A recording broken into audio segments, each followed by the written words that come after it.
তোমার সোনার থালায় সাজাবো আজ দুঃখের অশ্রুধার। জননী গো, গাঁথব তোমার গলার মুক্তাহার। চন্দ্র সূর্য পায়ের কাছে মালা হয়ে জড়িয়ে আছে। তোমার বুকে শোভা পাবে আমার দুঃখের অলংকার।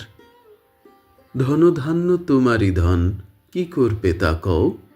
দিতে চাও তো দিও আমায়, নিতে চাও তো লও।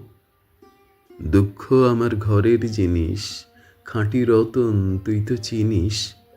তোর প্রসাদ দিয়ে তারে কিনিস, এ মোর অহংকার।